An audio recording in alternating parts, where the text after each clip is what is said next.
اللہ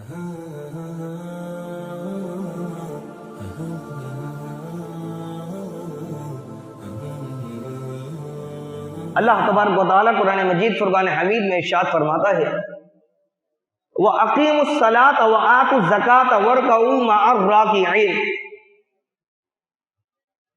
اور نماز قائم کرو اور زکوٰۃ ادا کرو۔ آگے فرمایا وَارْكَعُوا مَعَ الرَّاكِعِينَ۔ اچھا، اللہ تبارک و تعالیٰ نے یہاں فرمایا رکوع کرنے والوں کے ساتھ رکوع کرو۔ اگر ہم نماز کو دیکھیں، قیام ہے، رکوع ہے، سجود ہے، التحیات ہے، جلسہ ہے، قومہ ہے، ان تمام ارکان کے اندر دیکھیں تو سب سے زیادہ جو محبوب رکن ہے اللہ تبارک و تعالیٰ کو پسند ہے وہ ہے سجدہ، کہ جب بندہ سجدے میں جاتا ہے تو اللہ تبارک و تعالیٰ کے زیادہ قریب ہو جاتا ہے۔ بندہ سر جھکا دیتا ہے اللہ تبارک و تعالیٰ کی بارگاہ میں کہ مالک و مولا میں فنا ہوں، سب فنا ہے، کچھ بھی نہیں ہے، تیری ذات میں باقی رہنا ہے، تو ہی مالک ہے، تو ہی خالق ہے، اے مالک و مولا تو ہی معبود ہے۔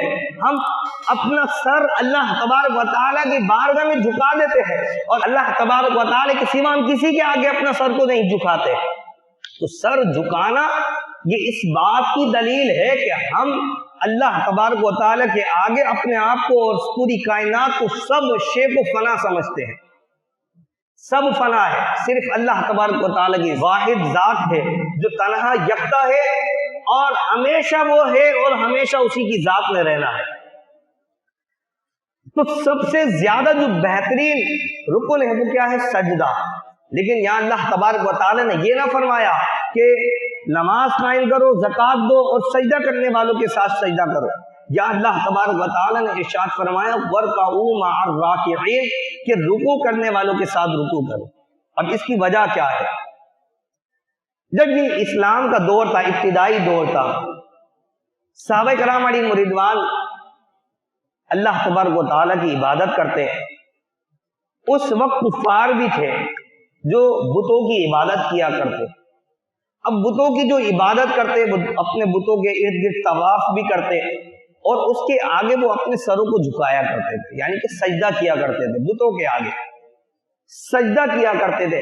اس وقت جو فرق تھا اسلام میں، اس وقت جو ان لوگوں میں عبادت میں فرق تھا، وہ فرق کیا تھا کہ مسلمان رکوع کرتے تھے اور کفار جو ہے وہ صرف سجدہ کیا کرتے تھے۔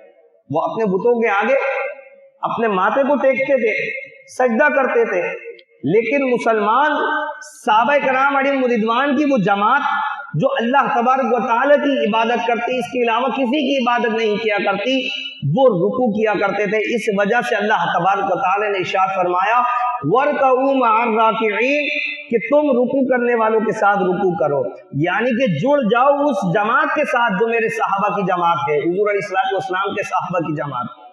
اللہ تبارک و تعالیٰ نے فرمایا اس جماعت کے ساتھ جڑ جاؤ۔ تو اس آیت مبارکہ سے اس بات کی طرف بھی اشارہ ملتا ہے کہ ہمیں جو پیروی کرنی ہے وہ پیروی صرف صحابہ کرام علیہم رضوان کی کرنی ہے، اہل بیت اطہار کی کرنی ہے۔ اگر ہم کامیاب انسان بننا چاہتے ہیں تو ہمیں چاہیے وَارْكَعُوا مَعَ الرَّاكِعِينَ، رکوع کرنے والوں کے ساتھ جڑ جائیں، یعنی کہ جو صحابہ کرام علیہم رضوان کی جماعت ہے ان کے ساتھ جڑ جائیں۔ جب ان کے ساتھ جڑ جائیں گے تو دنیا میں بھی آپ کامیاب ہو جائیں گے اور آخرت میں بھی کامیاب ہو جائیں گے۔ پھر اللہ تبارک و تعالیٰ تمہاری عبادتوں کو قبول فرمائے گا۔ پھر ان عبادتوں کے بدلے جو اللہ تبارک و تعالیٰ نے جزا تیار کی ہے، وہ جزا کیا ہے کہ اللہ تبارک و تعالیٰ نے مسلمانوں کے لیے جنت تیار کر رکھی ہے۔ پھر اللہ تبارک و تعالیٰ تمہیں وہ جنت عطا فرمائے گا۔